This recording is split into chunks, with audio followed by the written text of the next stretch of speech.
Buenos días a todos y a todas. Mi nombre es Cintia Dunovitz, soy médica especialista en psiquiatría y hoy vamos a ver juntos autonomía y capacidad civil en enfermedad de Alzheimer.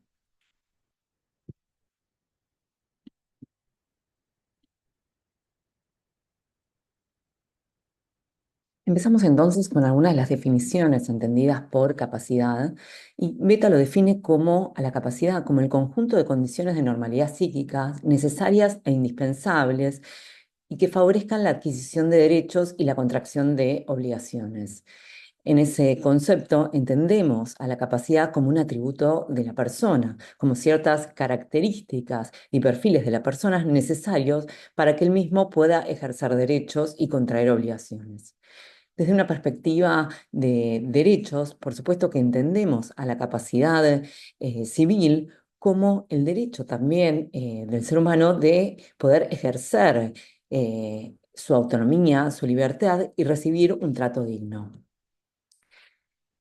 El Código Civil del 2015, el vigente al momento, en este momento, habla y considera que toda persona es entendida como un sujeto capaz y que lo excepcional, o sea, la excepción a la regla es la declaración de la incapacidad que debe ser expresada, ¿sí? No, debe ser entendida y expresada a través de una declaración judicial. De otra manera, toda persona, más allá del diagnóstico, o del lugar de residencia, va a ser considerada una persona con capacidad civil. Otro término interesante que trae el Código del 2015 es que es el concepto de gradualidad entendido desde la capacidad civil. Entonces nos habla que la declaración de incapacidad tampoco es una declaración a todo o nada, tampoco debe ser entendida como una totalidad, porque siempre somos titulares de derecho y siempre es importante poder especificar en qué variables o en qué escenario ese individuo tiene mayores o menores dificultades de ejercer sus derechos y contraer obligaciones. Entonces, esta nueva redacción del Código Civil del 2015 mantiene esta clasificación y establece que la capacidad de derecho solo va a poder limitarse parcialmente. Es decir, toda persona es por definición un sujeto de derecho, ¿sí? Y toda limitación va a explicitarse y a entenderse de manera parcial. Lo mismo, volvemos a repetirlo, entonces toda persona es titular de sus derechos y también de sus deberes jurídicos. Y la ley va a poder privar y o limitar de esta capacidad en simple actos o en actos jurídicos muy determinados y entendido también como un expediente en el cual se actúa interdisciplinariamente, entendiendo y evaluando específicamente las aptitudes y o los atributos del individuo para el ejercicio de cada uno de esos derechos. Se define entonces la capacidad de hecho como la aptitud para poder obrar y ejercer determinados derechos. Pero también está la capacidad de ejercicio, en la que toda persona humana puede ejercer por sí misma y de manera autónoma estos derechos, excepto las limitaciones expresamente previstas en este código y o la declaración explícita de una limitación en su capacidad civil. Según el Código Civil, entonces las personas o los sujetos que son incapaces de ejercer su capacidad civil y por lo tanto la excepción a esta regla es la persona por nacer, la persona que no cuenta con la edad y grado de madurez suficiente y la persona explícitamente declarada incapaz a través de sentencia judicial. El nuevo Código Civil establece, además de la gradualidad, en oposición a anteriores figuras entendidas como ante la declaración de incapacidad o de limitación de capacidades, un método sustitutivo, un método de sistemas de apoyo para acompañar y compensar estas limitaciones que un individuo pudiera presentar en su capacidad civil. Y entonces nos obliga en esa declaración de limitaciones de su capacidad a especificar qué funciones de estos derechos civiles, de ejercicios de estos sujetos, podrían ser ejercidas a través de un sistema de apoyo. Y de esa manera poder explicitar y especificar qué tipo de sistema de apoyo precisa ese individuo. Nos estábamos metiendo entonces en el concepto de capacidad civil con un concepto desde lo jurídico, ¿sí? Con entendido esto, la atenuación o la limitación de la misma a través de una sentencia judicial.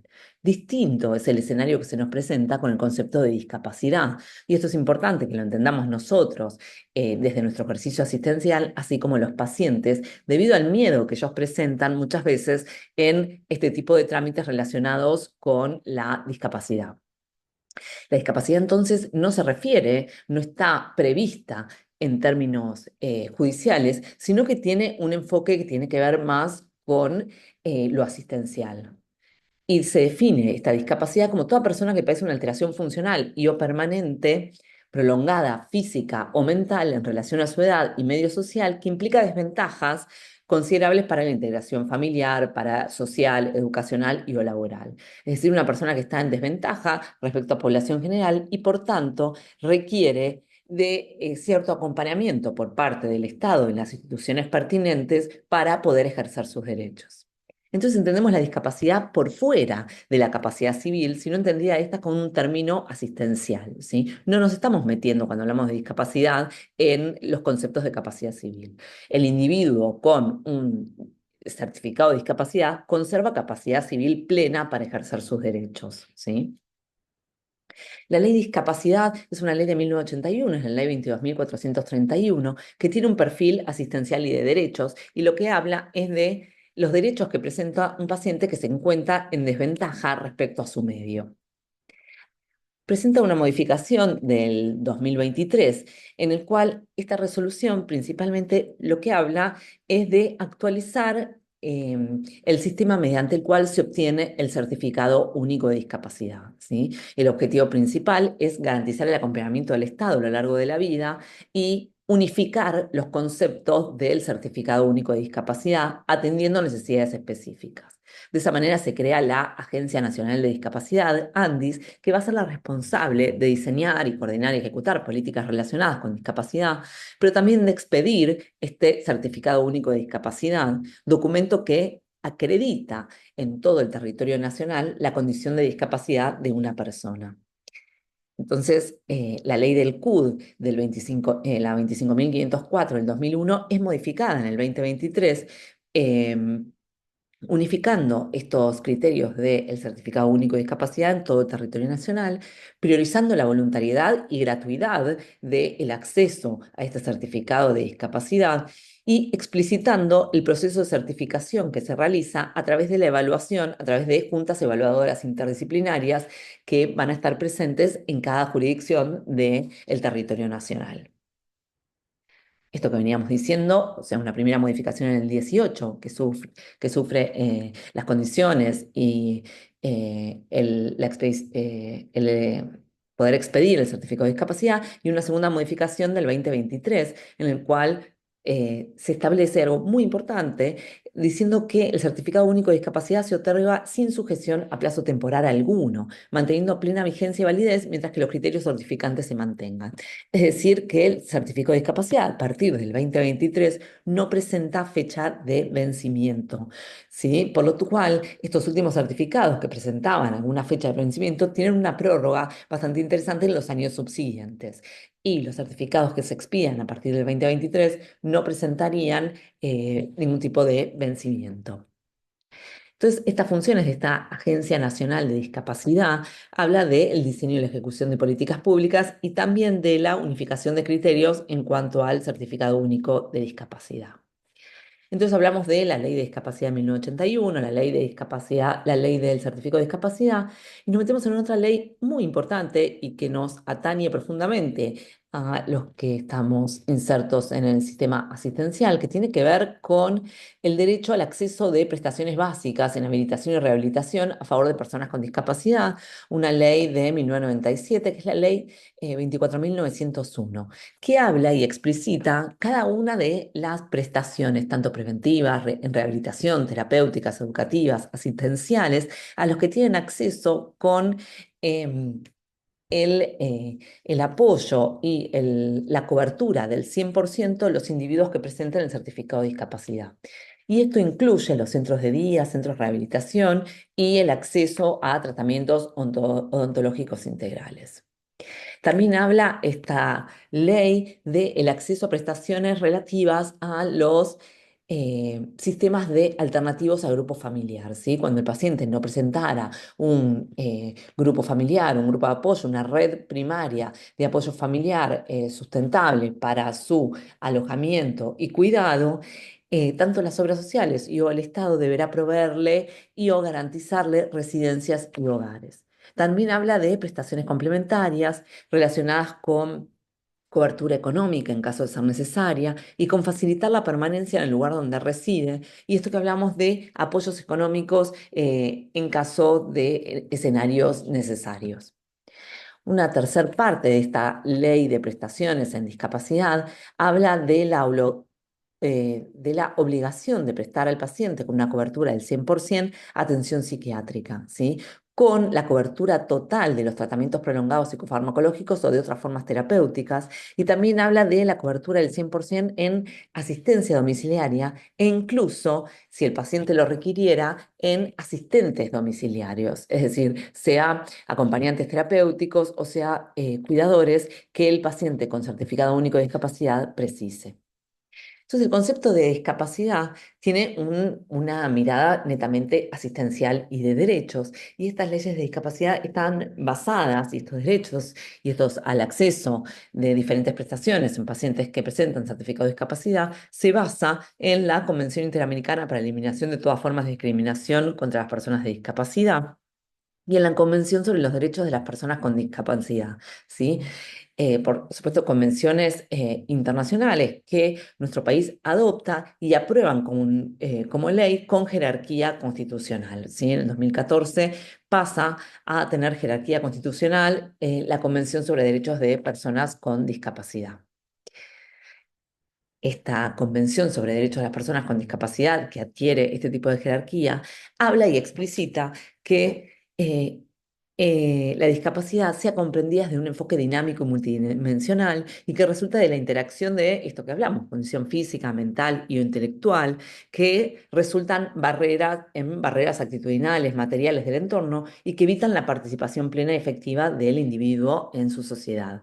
¿Y qué es tarea del Estado? Entonces, garantizar el acompañamiento y el acceso al cuidado y a los derechos a toda persona que curse una discapacidad en su vida, ¿sí? Atendiendo sus necesidades específicas y orientando en un acompañamiento eficiente. Habla entonces de la promoción de la autonomía y también de la adopción de modelos de apoyo en contraposición a los esquemas sustitutivos, ¿sí? Si el individuo no puede acceder al ejercicio de determinados derechos y prestaciones, que el Estado o la obra social o la prepaga le provea un modelo de apoyo, un sistema de apoyo que le permita el acceso al mismo. Habla de igualdad jurídica en términos de discapacidad y las salvaguardas para evitar abusos que sean proporcionales, ¿sí? Y revisar constantemente, por supuesto, esta determinación.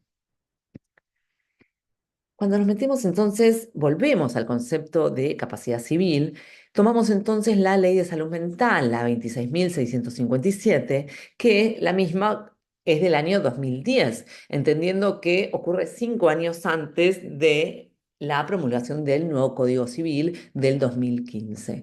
Por lo tanto, hay algunos conceptos que toma la Ley de Salud Mental que se refieren al Código Civil anterior de Vélez Arfiel, pero también habla de un concepto de abarcador de presunción de capacidad de todas las personas. Y nos dice que ningún diagnóstico en el campo de salud mental autoriza en ningún caso a presumir daño o incapacidad. O sea, el mero diagnóstico no genera una presunción de incapacidad, ¿sí? La única forma de presumir esa dificultad en el ejercicio de su capacidad civil es a través de una evaluación interdisciplinaria y del expediente de capacidad, la apertura de un expediente de evaluación de capacidad y una sentencia judicial acompañante. Como decíamos, la ley de salud mental es del año 2010 y entonces habla de también quienes pueden pedir una declaración de una evaluación, un pedido de evaluación de capacidad y habla según lo explicitado en el artículo 144 del Código de Vélez Arfiel, ¿sí? En el 2010 vigente, que habla de el que podía llegar a pedir esta apertura o esta evaluación de capacidad tenía que ver con los cónyuges no separados, no separados o no divorciados del individuo a evaluar, los parientes, el Ministerio de Menores, el respectivo cónsul, si el sujeto fuera extranjero, y cualquier persona del pueblo cuando se viera incomodada por alguna conducta disruptiva de este sujeto.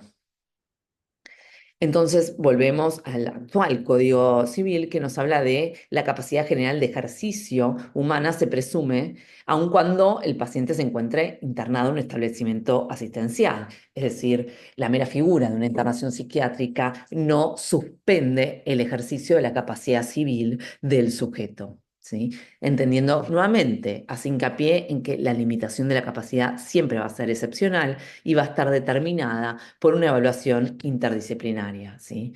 Pero mientras tanto, esa persona tiene derecho a recibir información a través de los medios y tecnologías adecuadas y la persona también tiene derecho a participar en ese proceso judicial con asistencia letrada, ¿sí? En el cual él puede entender y estar al tanto del proceso que se lleva a cabo en la evaluación de su capacidad civil. Y así como en la Ley de Salud Mental, también el Código Civil del 2015 dice que debe priorizarse las alternativas terapéuticas menos restrictivas a fin de garantizar el cumplimiento y el ejercicio de los derechos y libertades del individuo. El artículo 32 habla de la persona con capacidad restringida y o con incapacidad y habla de que en ese contexto, en una declaración de limitación de su capacidad civil, el juez puede restringir la capacidad para determinados actos de una persona mayor de 13 años que padece una adicción o una alteración mental permanente o prolongada de suficiente gravedad, siempre que estime que este ejercicio de su plena capacidad puede resultar en un daño para sí mismo y o para sus bienes. Es decir, se entiende la limitación de la capacidad civil de un individuo como una medida protectiva hacia un sujeto vulnerable. En relación con dichos actos, el juez debe designar qué apoyos necesita ese individuo previstos en el artículo 43, especificando las funciones con los ajustes razonables, ¿sí? Qué funciones puede ejercer y de qué ajustes precisa. Por supuesto que la declaración o la necesidad de cada medida de apoyo está destinada a promover la autonomía, la libertad y el trato digno para favorecer la toma de decisiones de ese individuo, ¿sí? Y como vía súper excepcional, cuando el sistema de apoyos no sea suficiente para que el individuo pudiera ejercer estos derechos, lo que puede hacer el juez es declarar la incapacidad y designar un curador que va a ser el representante y va a ejercer, va a garantizar el cumplimiento de los derechos de ese sujeto.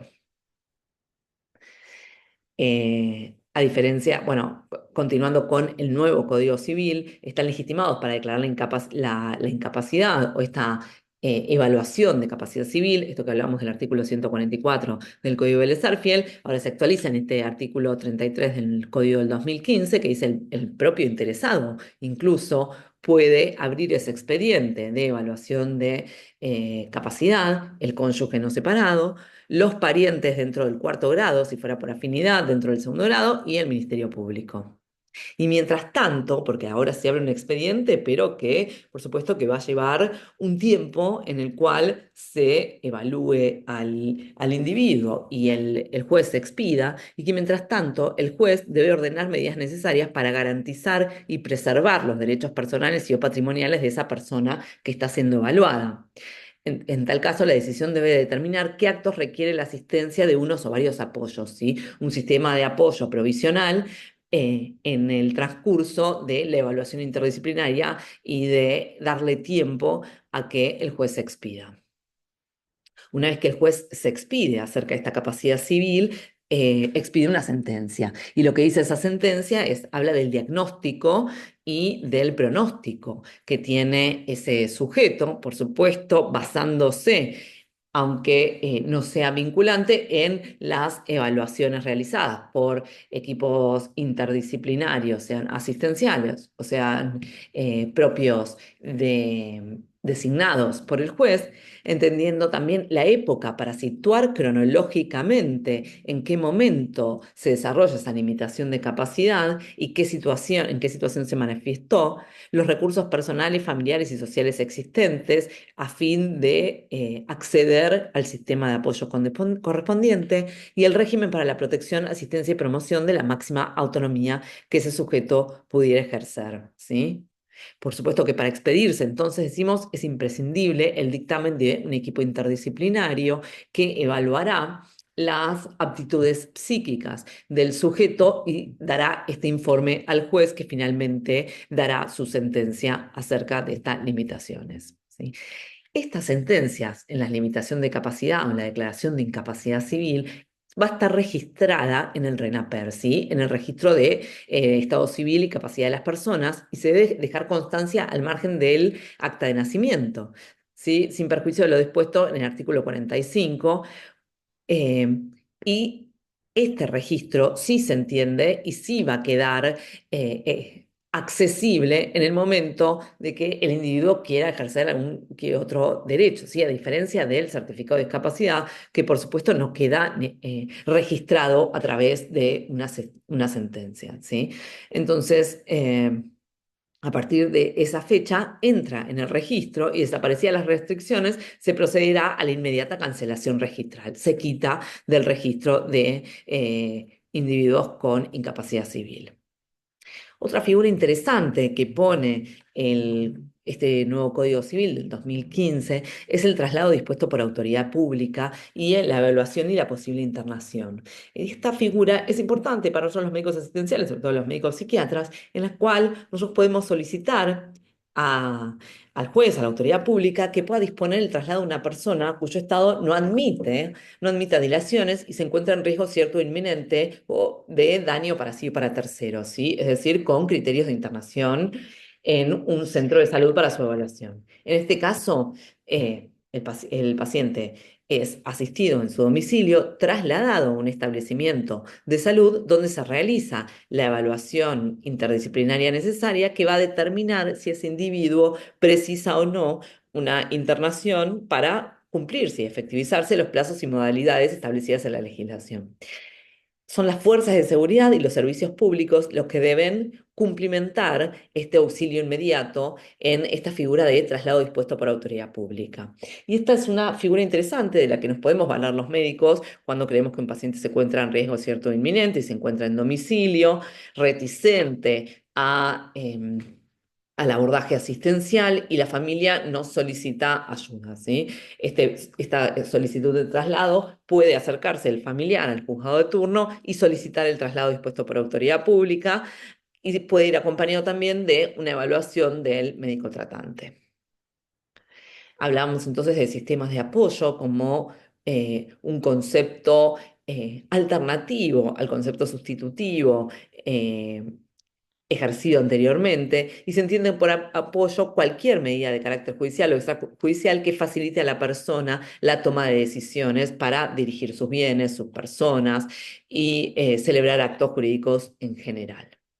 Nos metemos entonces con un concepto muy interesante que tiene un entendimiento, un enfoque asistencial, pero también jurídico, y también se mete con la capacidad civil, que tiene que ver con la toma de decisiones. Nosotros desde las neurociencias hablamos de la toma de decisiones como la función cognitiva más jerarquizada que tiene nuestro sistema nervioso central y que está modulado y determinado a través del ejercicio de las funciones ejecutivas y que precisa de la indemnidad de otras funciones cognitivas, como tiene que ver la atención, la sensopercepción, el lenguaje y la memoria, ¿sí? Pero sobre todo la modulación y la indemnidad de las funciones ejecutivas y la afectación que existe en estas enfermedades neurodegenerativas en la toma de decisiones, ¿sí? La toma de decisiones entonces nos está hablando de conceptos complejos, como tiene que ver con eh, la flexibilidad cognitiva, la metacognición y el entendimiento de la consecuencia de nuestros actos. Entonces, hay diferentes estudios y test y baterías cognitivas mediante las cuales nosotros desde las neurociencias podemos evaluar la toma de decisiones, como pueden ser el test de Wisconsin, el Iowa, etcétera, en las cuales podemos evaluar qué tipo de decisiones toman los individuos con diferentes perfiles cognitivos, si son decisiones más riesgosas, beneficiosas, más seguras, etcétera. Esta es una revisión narrativa que ya tiene del 2021, que nos habla de los factores tanto internos o externos que determinan la toma de decisiones y que pueden estar afectados en la enfermedad de Alzheimer, incluso en estadios tempranos de enfermedad de Alzheimer, como puede ser un deterioro cognitivo o la enfermedad de Alzheimer leve. Y que esto está asociado a cambios anatómicos, como puede ser los cambios o la involución o la atrofia del lóbulo frontal, temporal o parietal, los cambios en los tonos monoaminérgicos, los cambios en, por supuesto, en los diferentes perfiles de afectación cognitiva y también, por supuesto, los cambios a nivel de la regulación emocional que ocurren tempranamente en la enfermedad de Alzheimer. Sabemos hoy en día que todos los trastornos conductuales y emocionales incluso pueden aparecer antes del deterioro cognitivo. ¿Sí? Por supuesto que también existen factores externos relacionados con la red de apoyo, la familiaridad, los instrumentos y el acceso a recursos que tiene el individuo para la toma de decisiones. Esta revisión narrativa muy interesante habla de una afectación temprana en la toma de decisiones que presentan los individuos que padecen Alzheimer o incluso en estadios tempranos como deterioro cognitivo leve. Y también hace una analogía clínica asistencial, que de qué manera o qué sistemas de apoyo se le puede proveer a estos individuos para la toma de decisiones. De manera tal que también plantea un enfoque y un concepto de gradualidad entendida en la toma de decisiones. O sea, no lo entendemos a todo o nada, que el individuo puede o no puede tomar decisiones, sino lo entendemos desde las diferentes limitaciones que puede presentar un paciente con Alzheimer en el contexto de toma de decisiones y los diferentes sistemas de apoyo que se le puede proveer a estos individuos a fin de lograr la máxima autonomía posible, ¿no? Y habla desde el consejo explícito, a plantearle un sistema de opciones simples, a plantear un entrenamiento cognitivo, el abordaje y tratamiento temprano de los síntomas neuropsiquiátricos y el soporte a través de, por supuesto, de cuidadores. Entonces dice, vamos a abordar tanto los factores internos como el deterioro cognitivo,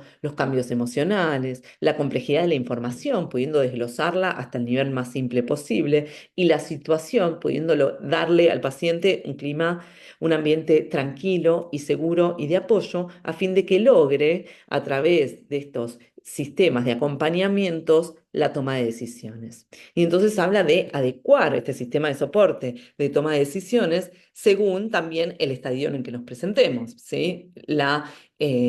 Vamos a adecuar este sistema de soporte según el paciente se encuentra con una enfermedad de Alzheimer leve, moderada o grave, ¿sí? Otra revisión, esta es una revisión sistemática muy interesante, en base a las respuestas que han tenido en Game Task, es decir, en estos test de juegos, de toma de decisiones que se le plantean a los pacientes con enfermedad de Alzheimer leve y deterioro cognitivo, y nos hablan también de pacientes con deterioro cognitivo que tienden a respuestas a elegir la opción de recompensa inmediata. Muchas veces van a tender a respuestas inconsistentes, muchas veces toman decisiones de riesgo y otras decisiones seguras, inconducentes o sin un claro hilo o coherencia conductora. Y esto tiene su correlato en las posibles decisiones financieras y médicas. Esta revisión sistemática habla de un denominador común, entendido en las decisiones que uno puede tomar en el ámbito financiero y médico, teniendo estos procesos cognitivos superpuestos, teniendo que entender también las consecuencias a corto, mediano y largo plazo de las decisiones tomadas. Y los resultados muestran perfiles específicos de deterioro en la decision making, ¿sí? Entonces dice, en enfermedad de Alzheimer va alternando entre patrones de elección de opciones seguras y riesgosas. Es decir, muestran respuestas más aleatorias que conducidas hacia un fin o hacia una lógica. Es decir, muestran respuestas y la elección de opciones poco consistentes en comparación con ancianos sanos. En ambos, tanto en deterioro cognitivo leve como en la enfermedad de Alzheimer, se muestran escenarios de elecciones con ambigüedad, que van alternando decisiones de riesgo con decisiones seguras. Es decir, tiene como conclusión esta revisión, dice, los pacientes con enfermedad de Alzheimer probable o deterioro cognitivo leve tienen mayor riesgo de tomar decisiones incorrectas en la vida diaria. Y estos cambios, por supuesto, que van a tener un impacto directo en el funcionamiento diario y en la seguridad del paciente y deben investigarse a fondo y nos obligan también a evaluarlo tempranamente desde el punto de vista diagnóstico. Y lo que habla también se mete ya en cuestionamientos más cognitivos y más clínicos, es de si la evaluación en la decision making, una evaluación temprana, pudiera llegar a predecir la conversión de un deterioro cognitivo leve en enfermedad de Alzheimer. Es decir, si puede ser un determinante o si puede ser un marcador cognitivo de la conversión de deterioro cognitivo hacia enfermedad de Alzheimer. Es interesante y el potencial que tienen las neurociencias en la determinación de capacidad, ¿sí? Porque nosotros estamos hablando de estas revisiones entendidas en un marco asistencial, pero nos volvemos a meter en el marco jurídico para entender si algo de este entendimiento desde el enfoque de neurociencias de la capacidad puede plasmarse en el abordaje jurídico de los mismos, ¿sí? Para proveer al paciente un manejo asistencial de su autonomía, para entenderlos en conceptos de gradualidad, para entender en la construcción de estrategias de sistemas de apoyo y el rol de las neuroimágenes y también de los biomarcadores, también en el entendimiento del diagnóstico temprano, incluso preclínico o clínico temprano y en la evaluación de capacidad. Y acá se nos mete una figura, entonces, si nosotros vamos a poder, si la proyección es que cada vez podamos hacer un diagnóstico más temprano de enfermedad de Alzheimer o incluso en estadios preclínicos, nos metemos entonces con la figura de directivas anticipadas, ya previstas en la Ley de Derechos de Paciente, la 26.529 del 2009, que nos habla que toda persona mayor de edad puede disponer de directivas anticipadas, es decir, puede dejar explicitado de qué manera quiere ser tratada su salud, pudiendo consentir o no o rechazar determinados tratamientos médicos preventivos o paliativos a futuro cuando ya no posea la capacidad civil para ejercer ese tipo de toma de decisiones. Por supuesto que esta figura deberá ser aceptada por el médico a cargo, salvo que impliquen desarrollos de prácticas eutanásicas que no están previstas en nuestro Código Civil, por supuesto. Y que para la declaración de voluntad de estas directivas anticipadas debe formalizarse por escrito con dos testigos ante escribano público o un juez pertinente, ¿sí? El paciente puede incluso designar un interlocutor que pueda, en el momento necesario, ejercer o garantizar el cumplimiento de estas directivas anticipadas, ¿sí? Por supuesto que estas directivas pueden ser revocadas en cualquier momento, dejando constancia por escrito o de manera verbal con dos testigos. Se abre esto, directivas anticipadas, como una figura muy interesante en el contexto de enfermedades neurodegenerativas y se nos abre una discusión muy interesante en términos de capacidad.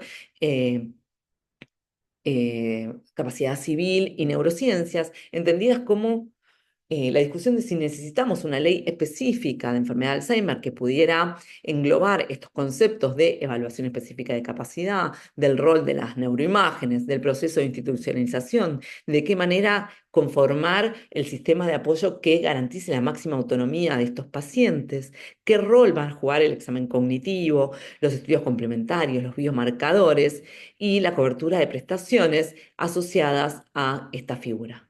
Muchas gracias.